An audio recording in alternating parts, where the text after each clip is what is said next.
Alrighty. All right. Let's do this thing. Welcome in to the PHNX Rising postgame show. Appreciate everyone joining us. That was quite the match. Rising fortunately fall to San Antonio 2-1. Rising go down a man very early on within the first 10-15 minutes of the game after a Manuel Arteaga red card. Danny Trejo with a goal in the 20th minute puts them on the board. Shorthand goal, pretty impressive. Rising absolutely held their own for the majority of the match, not just parking the bus, not just cowering back and seeing what San Antonio threw at them, but they were attacking. They almost got a second goal in there in the second half. And for all of the effort that they put forth, unfortunately, it was undone by an equalizer in the 85th minute. And then when Rising was threatening once again in the waning minutes of stoppage time, a goal in the 90th minute plus stoppage time for San Antonio. Rocco Rios Novo high off his line. I know we'll get into that a bit, but unfortunately just kind of caught out of position. San Antonio counters, they score, and, it's 2-1. And I think it's something we were talking about in the days leading up to this, that if you were to tell me 2-1 against San Antonio, I think this was a match that we expected Rising to lose. Some people were saying they might got embarrassed. And the performance they put in, going down a man, going with not playing a perfect game, with still threatening, with still putting in a type of effort and just performance, attacking-wise, defensive-wise. We haven't seen a complete performance from this team like this, it feels like, in a while. And against the caliber of opposition, it was something. Listen, we're frustrated by the loss. We're frustrated by the refereeing. We understand that it's going to be a pretty volatile show, and I'm trying to keep it a little bit calm for the meantime. But I will say, for anyone who's discouraged by the effort or performance for what I was hearing in the North End, or by people who are saying one out, I don't get how you can't have anything but respect for the performance that was put on tonight, despite the refereeing, despite the missed calls, despite the man down performance. It was something that was a quality performance from Phoenix Rising. I think that was something from just a footballing perspective. From a neutral's perspective, of course, it sucks that we lost that match. We'll all be the first to say that we are absolutely disappointed, pissed. We wanted to win that match, want to take a result from that match, but it's a beautiful match where you saw absolutely all the range of emotions the release showed from that first goal the only goal from Rising. I think it was a goosebumps moment, but I'll get that out of the way. That was all the mush stuff. That was all that. Max, you took long enough on that. You'd have gotten a yellow card. I know. You'd have gotten a yellow card for that one tonight. You spent so long on that one. No, I'm Max Simpson, joined by Owen. I've said my piece about this match. Owen, there's a lot to digest. What do you make with all this? Yeah, there's a lot to talk about after that game. I think first and foremost, we need to understand. We need to accept it, right? I predicted that Rising were going to lose. You predicted that Rising were going to lose. A lot of people predicted Rising were going to lose. In a lot of ways tonight, we shouldn't be surprised by the fact that they lost to a team who are a serious force in this league. Yeah. We have to be honest about that. This isn't a loss like that loss against Vegas. It isn't a loss like that loss against Miami. It isn't drop points against a team that's out of form, that's struggling, that can't make things happen. That's not what we saw tonight. Yeah. And we need to be clear about that. We also need to be clear about the fact that while we're going to, and we will, as the show progresses, get into why Rising had their backs against the wall, why they were put in some awkward situations, on why, in part, that may be their fault as well. We also need to acknowledge that for the best part, really, of 80 minutes of play, this Phoenix Rising team did come out there, left it all on the field. They didn't get over the line, but we need to be honest about the fact that most teams in that position are not going to come away with a result. No. Now, again, we'll happily go back in and talk about Manuel Arteaga and talk about how that incident happened, whether it should have been a red card, shouldn't have been a red card, whether he should have even been getting himself into that position to pick one up. But we also need to be honest about the fact that how many teams in this league, how many teams are going to play for 80 minutes against San Antonio in that position and hold their own for a lot of it? They aren't. They aren't. This team, again, it hurts, as Albert says, because they have the win in their hands until the last 10 minutes. I agree. Yeah. It hurts. It does. But it's one of those results whereby we need to put it in the perspective that it deserves, which is that, quite frankly, going into this game, even with 11 players, I wouldn't have said that this was an awful, awful result. It just hurts because it's the manner in which they did. Listen, in the score prediction, you said 3-2 going to this. I said 2-1. And if you're going to tell me this is how the 2-1 was going to happen, never would have believed you. Never would have believed you. We again, for the better part of 85 minutes, we're thinking, okay, how is going to Rising going to hold on? But then the longer the game goes on, you're thinking, well, wait a second. They actually got something here. There's something where this wasn't a team that was holding on for dear life and just putting 10 men behind the ball. And they're saying, dare us. They were going after it. They were trying to get that second goal. They were the aggressor in a lot of parts during this match. And it's one of those where you see it by 60th, 70th minute, guys are tired. You see those heavy legs, but it kept on going. It's a valiant performance. It's just a very, very, very tough result given the context of this. It is. Look, it's going to be one of those nights, I think. There's the size, there's the thoughts about what could have happened, what should have happened. I mean, even looking at the second half, there were moments where you felt Rising perhaps could have snuck an extra goal. They could have gone 2-0 up in some of those moments. There was one where Danny Trejo, maybe the control isn't quite there. Then there's Darnell King's header, which, again, I thought Trejo was offside on that one if he was going to get anything on the end of it. Maybe he was, maybe he wasn't. I haven't had the chance to look it back, so I can't really get into that. I can't really break those down. But overall, what they found, this is an interesting one here. We can talk about the red. Again, we will talk about the red card. I know people are going to want to talk about it.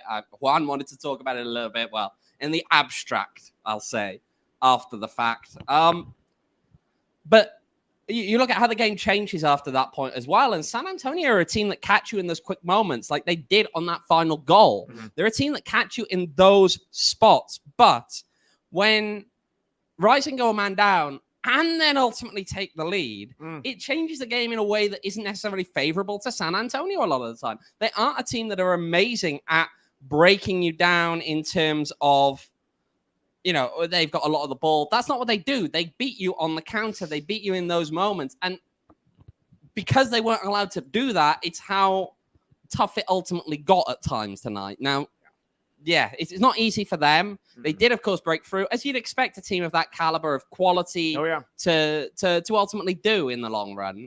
It's hard to keep them at. It's hard when you have kind of issues like you had at the end of that game with the positioning and all of that kind of stuff. But it's difficult. I mean, Yeah, no, I mean, I do want to acknowledge and again, I'll say this now, and I'll say this to Gully Man Pat there in the chat, but the perspective was nice 2 months ago. Again, no, perspective is still relevant. Now, this team is, again, where do you expect Rising to be in the table? Where do you expect Rising to be in the table right now? Do you expect them as a result to be beating teams like San Antonio who are at the very top of it? No. That's the question here. Most teams do we in general expect those kind of results? Okay. That's a tough Most teams anywhere. in this league, you shouldn't be expecting. If you're expecting Rising to be in 4th or 5th and you are really, really unhappy they didn't beat a team that were in, what are they, in second now? Yeah. And realistically have Sacramento in their sides. Perennial first, yes. Yeah. Yes. That's perspective, and that is still relevant. Yeah, I mean, that's incredibly relevant at this time of the season. Listen, it's understanding where a loss like this, the way that it happened, we're going to get a lot of divisive opinions on both sides, even in the middle. This match was on both sides and in the middle throughout it. I mean, I'm seeing right, Kieran, 1 out, crowd are crazy. Props to Rising players for focusing adversity well. They should leave the stadium with their heads held high. Agreed on that. CT goalie, boys fought hard. It happens. On to the next. I saw earlier on in the comment. But Pat, they're down to 10 men and have Yes, been down to 10 men for about 70 minutes at that point. Of course, there's a risk that they're going to give that one up. Of course, there's a real risk to that. How many teams do you expect to have to play in 70 minutes are going to be as strong and willing to, we can bunker down for 5-10 more minutes? It's hard. It's hard. This is professional football. This is what happens. Yeah. See, Phoenix Rising 1-1-2 is only a matter of time before Rocco playing uphill would bite us. Sadly, it wasn't a game we're up 3-0. Understandable. Mikey Vanderplas, that was actually a good comment real quick from Mikey. I'll be the first to say, Andro, leave his ass off. And then, of course, Harry, great to be here. Yeah, we're not not pay attention to I do want to shout out everyone in the chat, by the way. Please hit the like button, right? It's a big show for us. A lot of you guys watching it here. Feel free to argue in the chat as well. We love it. We love the engagement. Give us the like. Involved. I'm getting in with it with Pat. Love you, Pat, but no, I'm going to argue back. Going back to what we were talking about, right? Where a team in this position, where they're up 1-0, you say it favors Phoenix Rising in a sense of like from the tactical perspective. We were talking, us two, Jake, everything like that. This was a position where both teams have actually found themselves, and both of them looked like it was favoring Rising. You saw Rising go up 1-0 against San Antonio in their earlier match. Rising then have a player sent off. They hold on for a draw. Conversely, a couple weeks ago, San Antonio playing Miami FC at home for San Antonio. Miami scores early, and they go down a man, and Miami holds on for 80-plus minutes. They get the win. So you're seeing this. You're kind of seeing everything out up. You see how the energy was brought. You see the style of play where Rising wasn't just cowering back to that. I keep on going back to that. It's so easy for a team in this position to say, I'm going to park 10 men behind the box. I'm going to say, take as many shots as you can. We have one of the best keepers in the league. Try us. And that's not what they did. No. They tried for that second one. They acted as if they did it. They did it in a reasonable manner. They didn't take unnecessary risks. No, they were very smart they didn't leave it. themselves open at times when they could have done so on those attacks. No, they're very smart about it. They took their shots when they need to, and while it didn't end up coming across in the 65th minute, what we're alluding to, there was almost a second goal, and then you're thinking this is an entirely different match. Listen, this is one where we can point to a lot of things, and some players were off their performances, but if you're talking about from the effort and from a whole team perspective, I really don't know what more you can ask for in this situation. I really don't. If anyone in the chat can point to something, please do. But after that long, after that sustained pressure, it's kind of surprising that they lasted that long, but you have to see the performance. Makes sense. No, I know. Look, okay, right. I'm going to want to end probably on some big picture and come back to big picture later on. So do you want to lead us, Max? Lead us towards some more minute things. Yeah, let's do it. Let's get into the numbers. Let's get into by the numbers. Tells a bit of the story here. By the numbers, right? Phoenix Rising 1, San Antonio 2. Expected goals 1.42 for Rising, 1.26 for San Antonio. Shows that, right, relatively equal in terms of the style of goals. 35% possession for Rising, 65% for San Antonio. Here's where it starts to get a little bit crazy. I'm going to throw out some numbers. These are not incorrect. These are what they are. Shots, Rising 9, San Antonio 20. Shots on goal, Rising 1, San Antonio 5. Fouls, Phoenix Rising 6, San Antonio 14. Yellow cards, Phoenix Rising 2, San Antonio 1. Red cards, Phoenix Rising 1, San Antonio 0. Total crosses, Phoenix Rising 6, San Antonio 6D. But a lot of their crosses, and I was noticing this, they were crosses that were going beyond. They were constantly looking the entire game what they were doing. They were whipping crosses in. They were playing them beyond the far post and looking for that flick on back across. But the problem is that doesn't always work when you've got numbers in there. And Rising were defending at times. It's too crowded to expect you're going to win the first header and the second header. Reese and I were looking, and at one point, Rising had only attempted, I think it was by the 80th minute or something. Rising only attempted 2 crosses we saw. And you look at that and you're thinking, that's not what you want to see of an output performance.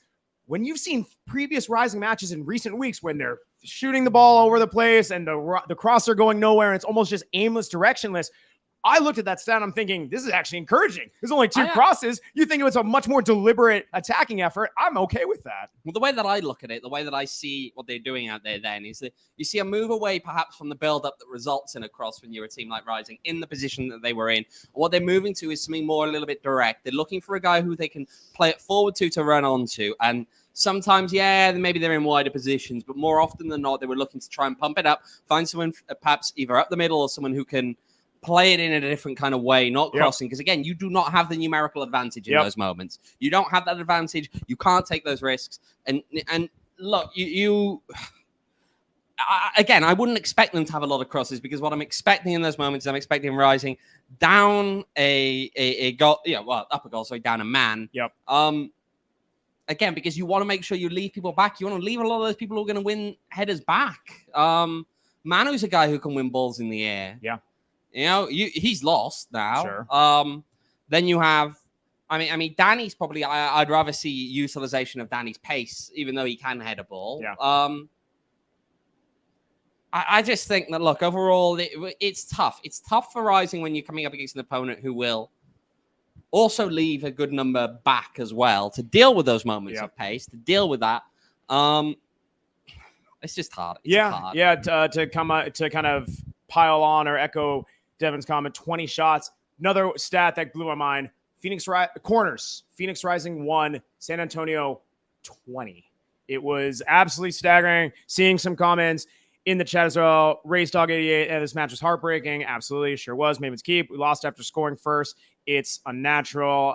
Luis Lopez, I want to be mad and not consider any context. Yeah, it's tough. I get it. It's listen, there's a lot going on right now. Listen, there's many plot points that we can get to, and I know we want to talk big picture.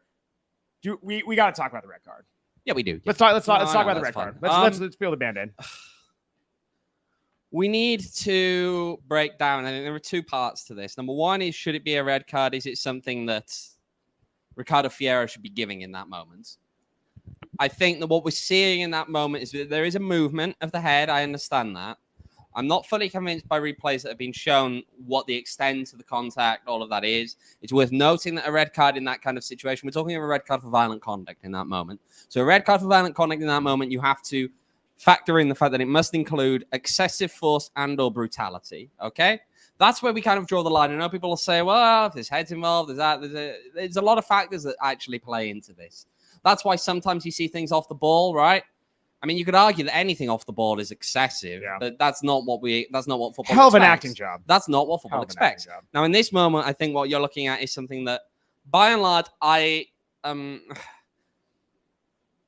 I'm still not certain either way. It feels a little bit soft. It feels in some ways as though Fierro is tying his hands with certain off-the-ball decisions of what the expectation, therefore, will be going forward, what it is in that game going forward, how you should be expected to react to certain things in the moment. I'd also say that by and large, well, he sold that call very well, I think, the defender, Garcia, when he goes down.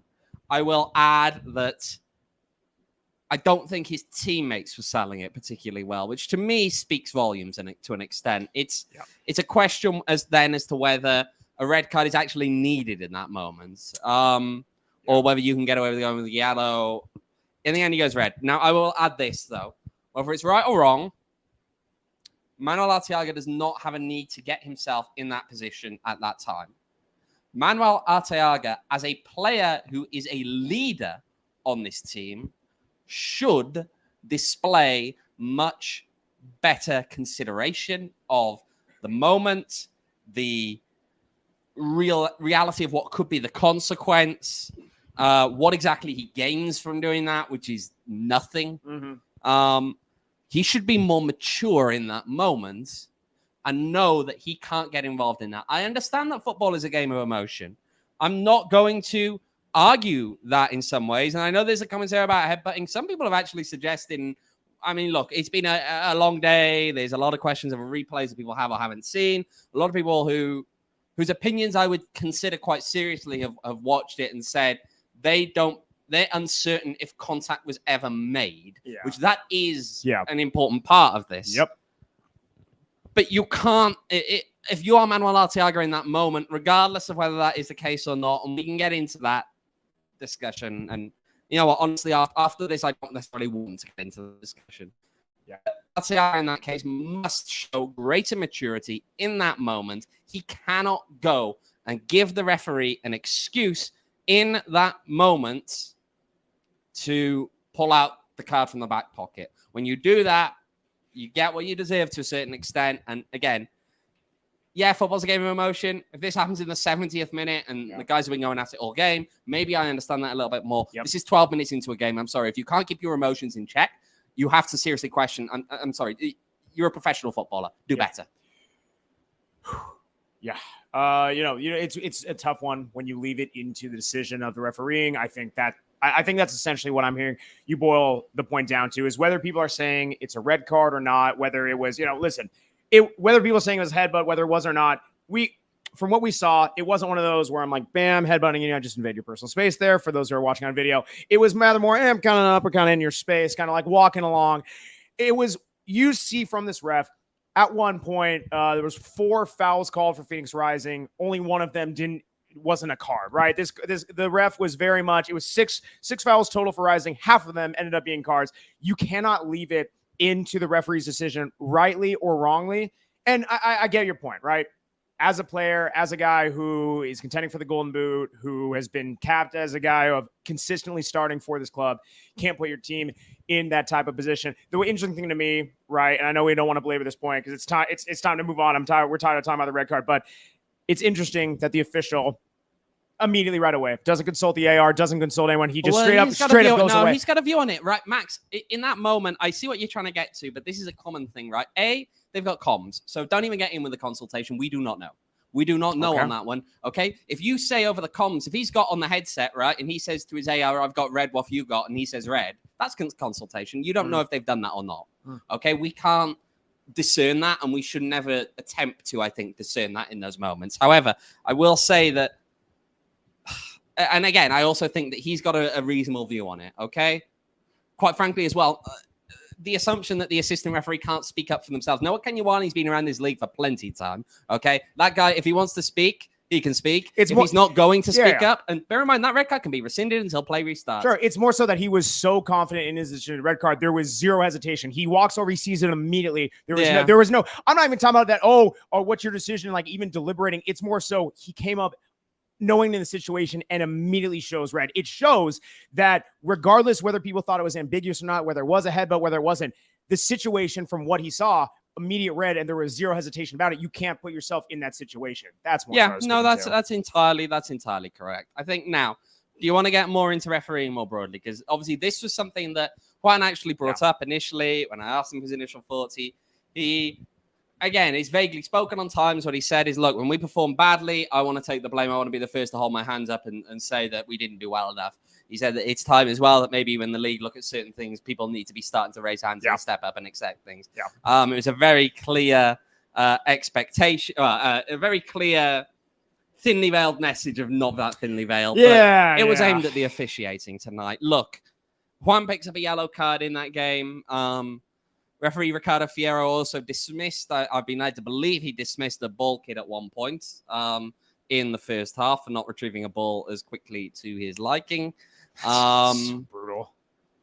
I need to add as well that, to me, the handling of the aftermath of that game and the incidents that took place on the field after the final whistle, many of which were amped up by an incredibly hostile atmosphere that happened down at the south end, of which some people will say inevitably blame it on the fans. But I mean, we've heard more than enough. I've heard more than enough of people present, both on the field and off it, that the atmosphere down there was very much a two-way thing.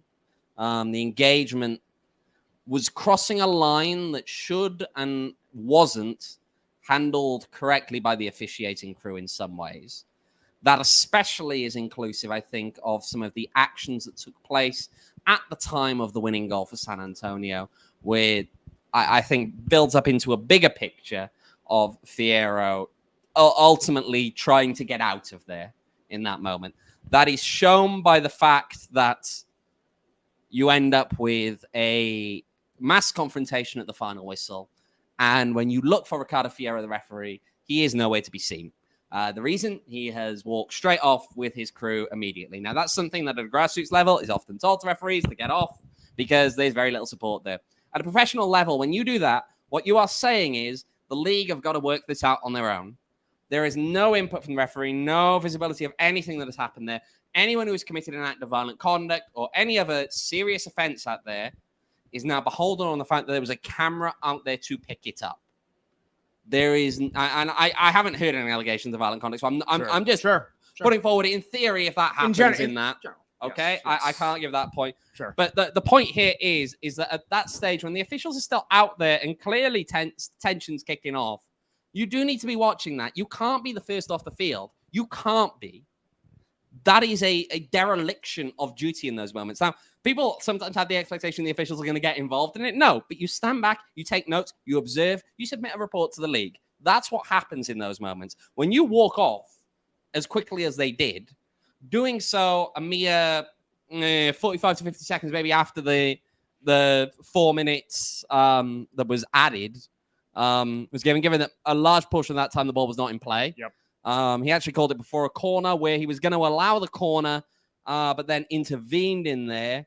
I mean, Harry, to your comment in there, I have heard these reports too. We do not have enough yet to substantiate that, so we will not be repeating those comments.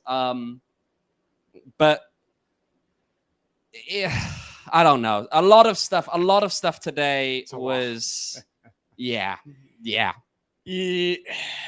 There's absolutely a lot. And BJ's reasonably correct there. Once he leaves the field, he can't come back. His part of the match is over. The key thing there for the referee is the referee should not have left the field as quickly as he did. Yeah. You assess and then you leave.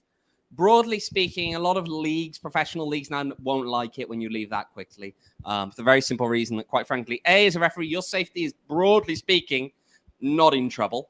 At a professional level, there's an expectation that's not an issue. Yeah. It's not like grassroots where there's very little to assist you with in those moments, right? It's just poor. It's poor because what he's done now is he's left it entirely in the hands of the league to try and work out something that, as we know at a USL level, the cameras and all of that, it's not great. It's not great at all. I don't know. There was a lot of stuff kicking off back there. A lot of stuff. Yeah. Messy. That's messy, very messy. There's a lot. This can be a lot. All right, ad man, give me an ad. Yeah, I was getting there. I was just about to get there. Like Echoing BJ is supposed to be last man off the pitch. CEO from broadcasting from our took offense to the taunting at the supporters, but obviously the camera doesn't pick up everything. Absolutely, more we're gonna learn from this. Listen, there's just full range of emotions on display on this match. Need to mellow out. Recommend some OGs. Friends at OGs, they definitely have many things to help you in these types of scenarios, especially might I recommend the indicas, whether it's the fruits or the creams, even the little happy balance, a little 1-to-1 CBD and THC. They got it all. Really can use it in a situation like this. Maybe certain members of, refereeing crew or whatever, everyone, just take a little OGs, mellow out. Feel fantastic. Absolutely. You can check them out on Instagram at OG's Brands. That's OGEEZ Brands on Instagram or online to find them at a local dispensary near you at ogsbrands.com. You must be 21 years or older to enjoy responsibly. While you're getting some OGs, check out our friends at Circle K. You're going to need to refill. You're going to need to rehydrate. I'm very parched after witnessing what we just witnessed, talking on this microphone with this guy. Gonna need a nice Polar Pop. Make it 2 Polar Pops. Text PHNX to 31310 for not 1 but 2. You get a buy one get one free Polar Pop. Thank you to our friends at Circle K. They will hook you up if you do so. Get out your phone. All of you guys on the chat, super incredibly easy to do. They got snacks. They got everything to fuel up because we're pretty depleted after this one. It's going to be a long one. So check out Circle K again. Appreciate our friends at Circle K for hooking us up and everything like that. I do see Thomas's comment, Bad Blood here for sure. Hope we can go on a run, meet them in the playoffs. Maybe this is a watershed moment to rally around. That is actually a nice segue. And if he will oblige us, can I ask Mr. Jake Anderson, as he was not ready at all? Jake, as he was not at all ready. There's a cable running right across there. Other way. Come by me. He's gonna go around. Let's try not and have him destroy the place. Want to hear from Mr. Jake Anderson. Get his thoughts on this. We got to squeeze in quite close. Yeah, we'll get close. That's fine.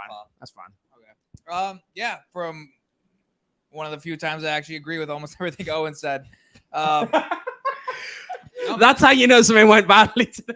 No, I mean, from the moment the red card happened, I mean, I even heard you behind me, and you even said it out loud as it happened, like, he's going to get sent off for this. Red card comes out. We got 80 minutes of the entire game has changed. The fact that they even were able to take the lead was shocking to me. And when about 75th minute, I said to you, Yep. what was more, if they would have held on, what would have been more impressive? This win, a potential 1-0 win, down a man for 80 minutes, or the fact when they came and they beat the crap out of Memphis 6-0. And everyone I talked to about this all said the same thing. This match, holding on, if they would have been one of the more impressive, if not the most impressive win of the season. And obviously it all just comes collapsing and crashing down. And it's just a gut punch. Yeah. Like at the end of the day, you get nothing out of this game. You fought your absolute ass off for 80 minutes. Guys are exhausted. And it's just unfortunate because it just seems like every time this team does do something good, there's equally something bad. And my biggest point and what I agree with Owen is, yes, I completely think it was a soft red card. I think it should have been a yellow at most. But at the same time, Manu cannot put himself in that position. You have to know better. You're a professional football. You've been doing this long enough. You can't give the referee the option. You can't give him a reason to do that. And I don't think the league will retract the suspension against El Paso. I'm hoping they do. And, you know, we're going to have to see a different Rising without Manu now. And that's not necessarily one that's been very fortuitous. So. We do need to double check as well some of the yellow cards, of course, today, and how many yellow cards overall were handed out or have been handed out in the past to certain players. My understanding is that someone who picked them up may be facing a suspension, but I do need to double check the statistics on that. Maybe not. I was told maybe, but maybe not. Looking at these numbers, I don't know. We'll see. I know why. It would have been a double yellow in that last San Antonio game. Someone counted it. Yeah, someone's counted it in one place, not counted another. Yeah, so Carlos Harvey, thankfully, doesn't sound like he'll be missing the next game. There we go. Good. But that was a concern. Awesome. Thank you, that Jake. was a concern. Thank you, Jake. Man, it is, after a match like this, especially given the result, it's very, very easy to hand out the negatives, especially given the red card, especially given the refereeing decision. And these are all thoughtful discourse. These are all things that need to be pointed out. I want to make sure that we don't lose sight of the performance and some standout players. And again, despite what some people in the chat say, which you're entitled to your opinion, I don't believe that we're in the point of the season where this is hollow perspective or these performances this league don't is matter. So tight. This it's is so tight. tight. We're talking about double-digit matches left here. Plenty of time. And again, this is what I love. I do like Thomas's comment that I know we already talked about is maybe this is a watershed moment to rally around. You talk about a absolutely solid attacking performance against Monterey Bay. Yes, albeit where they are in the table. And then you followed with something like this. This was the one thing we were looking at. Is this going to be a San Antonio performance, or excuse me, a Sacramento performance, or is this going to be a Monterey Bay performance? And we really got something kind of different than both. But if you're talking about the quality of overall team performance, very much, not even without a doubt, closer to the Monterey Bay performance. And that is something to rally around. The guy, to me, who, again, it's a cliche. You guys know I love a cliche. Goals do love a cliche. Goals change games. That's our man of the match. It's Dan Trejo. Dan Trejo. I like the Trejo choice, but yeah. Dan Trejo, 1 goal off 2 shots, 1 shot on target, 1.03 XG. I think those stats, right? And yes, he has the goal that came out of seemingly nowhere. A beautiful ball by Carlos Harvey, threading the needle. It was not great in audio medium. We will have to get a video of this, but even just on the goal itself, he checks through, not even by moving his body so much, but kind of almost with his eyes, gives a little bit of a shoulder fake.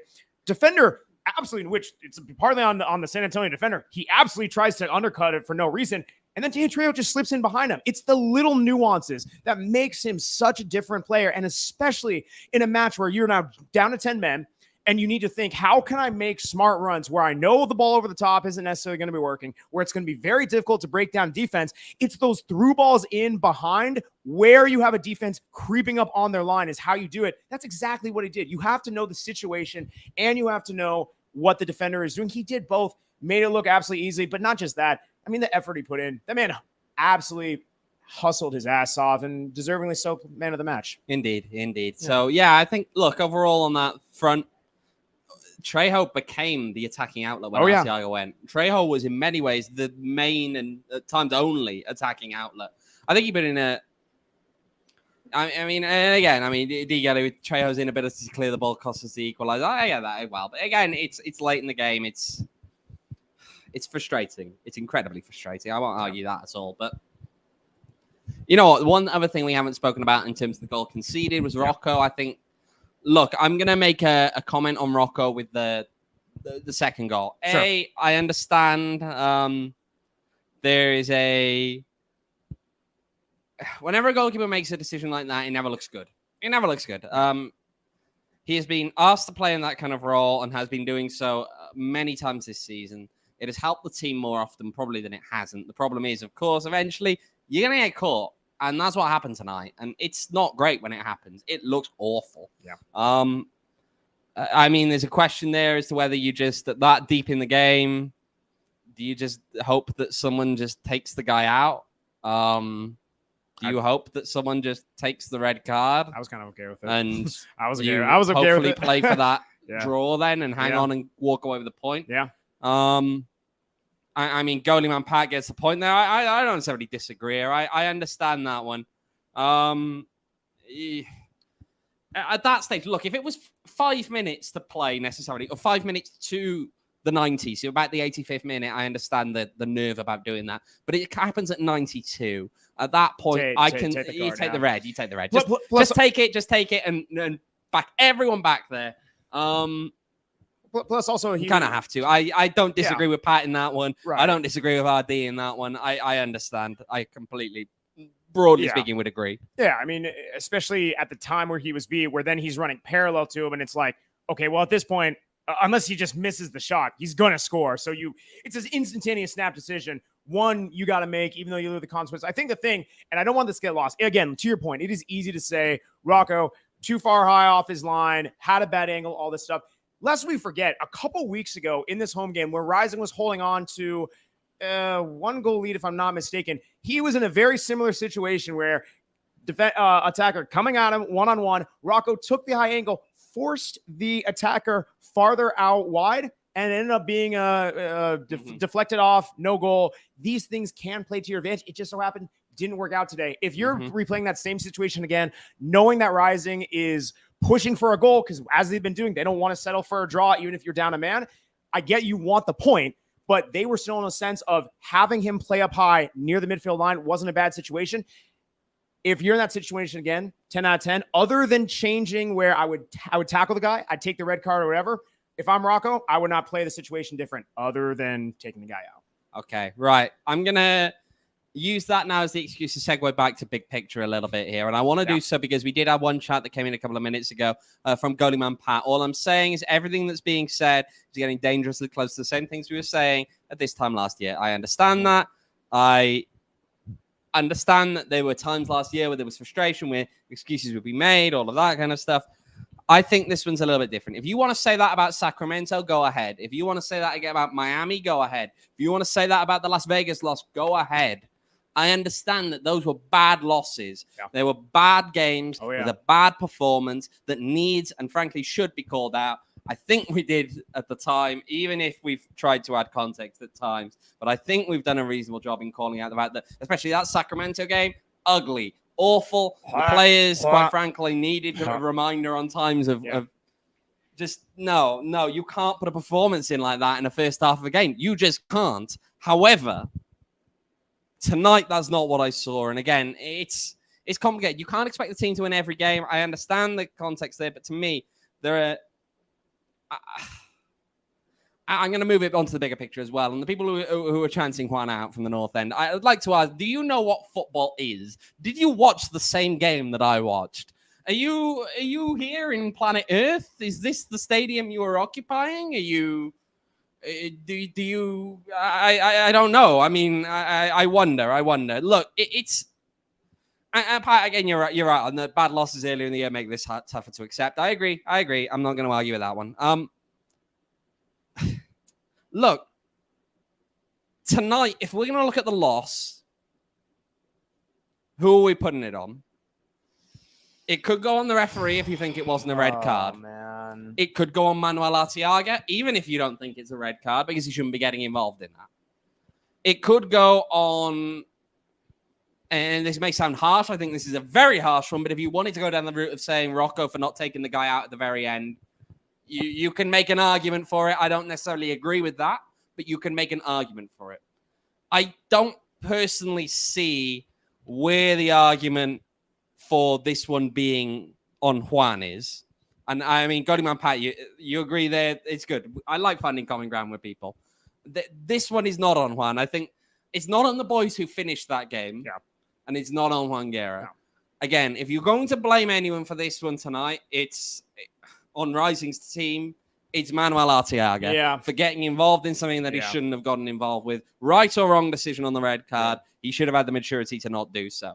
But, I mean, to call for Juan's head after this game, I just sometimes look, I understand, right? And people will say this now. Am I defensive of Juan in ways that we were more? I get that accusation sometimes. People will say I'm more defensive of Juan than I was of Rick. And I think there are differences, material differences in the cases of what we're seeing.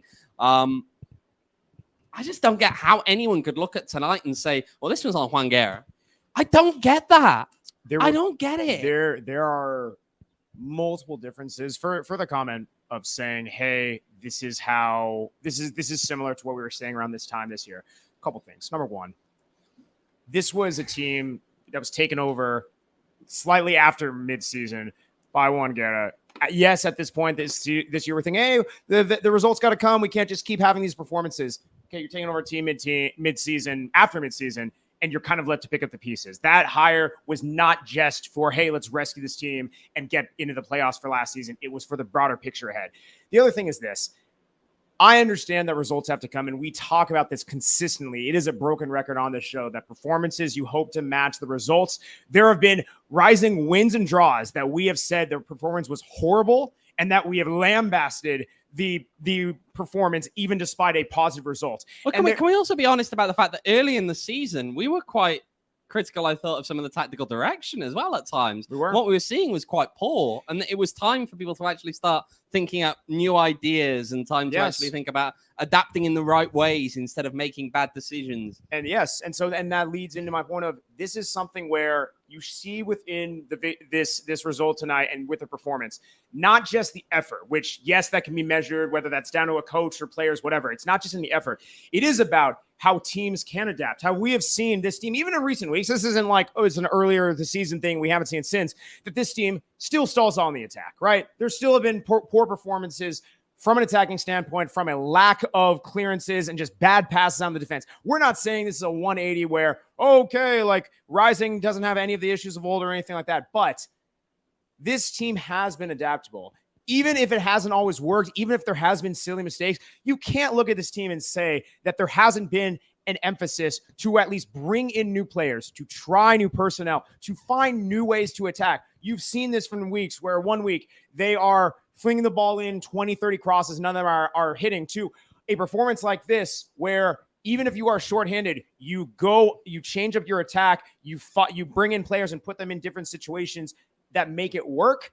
And then you're just hanging on. It's tough to me to draw the comparison where to me, it's just overall so different from the point we were at last season. I don't understand that comparison. I will say Thomas actually with an interesting comment there. Sack loss was a debacle, but tonight was a vindication of what Juan is building. We almost won this game with 10. Yeah, that doesn't it's not wrong. That doesn't happen before.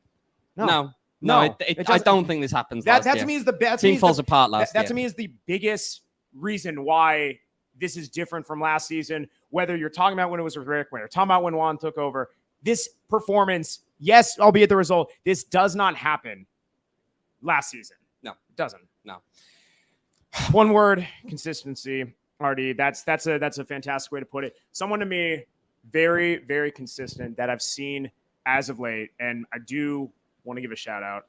It's Max Simpson buying beers. Our friends at 4P. Oh, you got me. You got me. It was our friends at 4 Peaks. They're very consistent. They're always consistent, right? Nice and ice cold.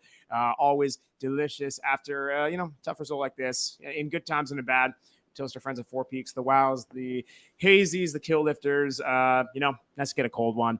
Check out our friends at 4 Peaks on Instagram at 4 Peaks Brew and at 4 Peaks Pub to follow along with everything they're going on in the beer game. Yes, you would like as the PHNX Sports YouTube is saying, Max is buying every one of you beers. This is, there's 37 people watching this at this minute live right this moment. You got 37 beers to buy. This is honestly my fault for pausing to acknowledge whatever you were looking to get me on. I'm not even responsible for it this time. Yeah, listen, it's not me. Listen, I can see producer Jacob absolutely grinning in our Beers freaking on, cam. Max. I will Beers get you. on, No, don't you Max. piece it. No. Beers on, Max. gonna- Remember, 21-year-olds to enjoy responsibly. Beers on, Max. Beers on, Max. I will be getting my comeuppance on producer Jacob.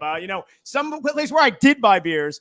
I did buy 4 Peaks beers. It's at our friends at Valley Tap Room. I did buy those beers. You in the chat. You guys know in the chat when you were there. You can vouch for me. Put in the chat. Where's my alibi? It's in there because I did buy beers at Valley Tap Room when we saw that dueling watch party in Netherlands, USA. We're not going to talk about that result. And then Sacramento Rising. We're not going to talk about that result. But hey, I was buying 4 Peaks beers. Bill's on me. Shout out my man Donald Valley Tap Room. Hooking. Did he just say beers on me? No, do He not just clip said this. it. It is no. No. We're not clipping this. No. I can't do this. This podcast is the death of me. Valley Tap Room, not the death of me. Check out our friends at Valley Tap Room on Instagram at Valley Tap Room and check them out in person off the 2 and 2 at Gilbert. Again, go to Donald at Valley Tap Room. Good people. Tell them I sent you. Good time. And Great time. We have a lot of fun there. yes, great time. And Chris in the chat, Max. No, Jake, we're not clipping it. No, BJ, there's no meme, Max. There is no meme. Albert, no, Max does not spill beers. We're done. We're done. No, we're not. No, we're not done. But yes, thank you, Valley Tap Room. Let's move on because I'm not buying. Thank you, producer Jacob. Gosh darn it. Tell me exactly when. All right. Well, this podcast has seemingly gone off the rails. Don't worry, I'm gonna clip it as well. By the way, chat. As soon as I get home. All righty. Anything? I mean, listen. Around the league. Yeah, there's definitely stuff we have not covered. But let's go to around the USL. All right. Let me read out the scores again. It's been a somewhat wild day and weekend, in fact. My 6-leg USL parlay did not hit. I'm going to read, I think, all of the results. Yeah. Just so that we've got that context. We'll go back and start on Friday, August the 4th. Charleston Battery 0, Oakland Roots 1. Rooted. FC Tulsa 0, Louisville City 3. Good barbecue. Colorado Springs Switchbacks 2, Birmingham Legion 1. Snowboarding. And today, August the 5th, Pittsburgh Riverhounds 1, Tampa Bay Rowdies 0. Roof. The Miami FC 4, El Paso Locomotive 0. That's a lot of goals for Miami. Hartford Athletic 2, New Mexico United 1. Indy 11 1, Memphis 901 2. Mm-hmm. Monterey Bay 0, Sacramento Republic 1. Good team. San Diego Loyal 1, Orange County 3. The turnaround. Las Vegas Lights 2, RGV 1. Las Vegas Lights second win. We're not going to talk about the There first we go. one. It's not the only win anymore. We're not gonna, that's actually nice. I mean, why? So that's Vegas's second win, and if I'm not mistaken, this is Rising's second loss at only a second loss at home other than to Vegas. That's something. We do got $5 super chat from Damon. Max plus fanny pack equals Mad Energy. Oh man, yeah, that's fair. That's fair. I do rock a fanny pack when I need to. Okay, we went around the USL. Oh, man, Devin in the chat is saying he will buy free Polar Pops. You buy free Polar Pops. Anyone can buy free Polar Pops. Text code PHNX for 31310. Bam. You got 2 Circle K average. There you go. Anything else we missed in this one? I mean, yes, we're gonna go way more in depth on our show on Tuesday throughout the week. We got a lot to break this one down, but just kind of gut reaction. What else? Oh, hang on a minute. Let me just pull the standings. Yeah, where are we? Where are we? Still eighth. Okay. Tonight. Phoenix Rising will end the night in 8th. New Mexico United, by virtue of their loss to Hartford Athletic, do not gain any ground. Monterey Bay also, they are 2 points behind, as are RGV, 2 points behind. Yeah. Because of their win against San Diego Loyal, Orange County now move into 4th. They are on 34 points. San Diego Loyal on 33. Colorado Springs on 32. El Paso 32. And Rising on 29. So, yeah, there you go. Rising now 5 points back on 4th with just about, 12 games to go? 12 games to go for Rising. There is, of course, questions in hand in various points here. So, yeah. Yeah. Roger Dodger, will the AZ schools miss the Pacific Ocean? That's a, well, I mean, they're still going to be in Arizona. That's a. Oh, I get what he's asking. Going to Pac-12. Yeah, check out a PHNX Sun Devils and PHNX Wildcats podcast. They can help answer that question. They can. Yeah, I like the Pacific Coast. Yeah, that was a match. I'm gonna say we're done here because we're going in circles. I don't want to. Hang on a minute. I just want to read a couple more of the chats. Just a couple more of the chats. Just fine. We'll appease the people. Okay. So Kieran with Max's Kenna. What? No, we're not. No. Okay, we're not. No, we're done with. There we go. We're photoshopping more of those later. Fantastic. I've got some nice Photoshop fodder when I get home. You really have way too Open much up time. some You have way too much time. You have way too much time. No, it's a Saturday night. What else am I going to do? I'm going home. I'm opening a couple of beers. It is. Yeah, it's Saturday night. It's almost midnight. It is. Time's getting on. Roger Dodger. Oh, it's a soccer stream. I'm sorry. Don't worry. It's okay. We appreciate you hopping in, Roger. Don't worry. Roger, welcome to have you. Welcome. We got other podcasts as well. But if you've got some hot takes, feel free to drop them in. Albert, if you want more frustration and disappointment, stay up and watch the US Women's National Team again. We're done here, but yes, that's kind of if you really want to inflict the pain on yourselves, Cardiff playing at 6:30 in the morning, something like that. Oh ESPN Plus. Oh, Cardiff against Leeds. They Leeds.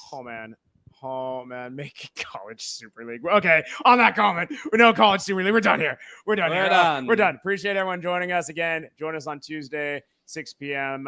For the usual shenanigans. We're going to be breaking down this match even further and seeing where we can move on from here. Also, Cardiff are going to win 2-1 in that. I know there was a chance for there was a request for a prediction way earlier in the chat, but I finally managed to work it in.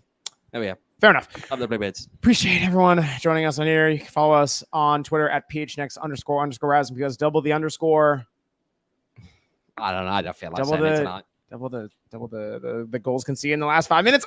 Double the games overnight if you want to just stay up, apparently. Yeah. And never go to sleep. Sports. You can follow me on Twitter at Max David Simpson. You can follow this guy on Twitter at OJ Evans 18. It's a beautiful game. You can also follow, by the way, the lad who hopped in very briefly here, and Jake Anderson. You can follow him at JWA1994. Am I correct? He's nodding. He's giving me the thumbs up. I got it right. There we go. We love that. Yeah, it is the beautiful game. You know, it's beautiful. Hang on a minute. Roger says, "Stay on. Let's talk." Roger. Oh my gosh, Roger. Just talk to him. Talk to him, Max. Tell him. Roger Dodger. That's a nice name. We should talk on Tuesday because it's a little tired right now, and but yeah, you should check out our podcast, other things like that. But hey, you know what else is beautiful? Beautiful game. Max buying beers. No. Hey, Jacob, do not end that stream. You know what is even more Max beautiful? buying beers. No, stop. I gotta do my sign up. It's a beautiful game. You know, it's more beautiful. Max buying beers. Okay, no, it's not. Max buying beers. 2 goals in the last 5 minutes. Max here we go. We're beers. done here. Goodbye. Have a good night. Get out of here. Go. Bye. End the stream. Jacob, end the stream. This is so awkward.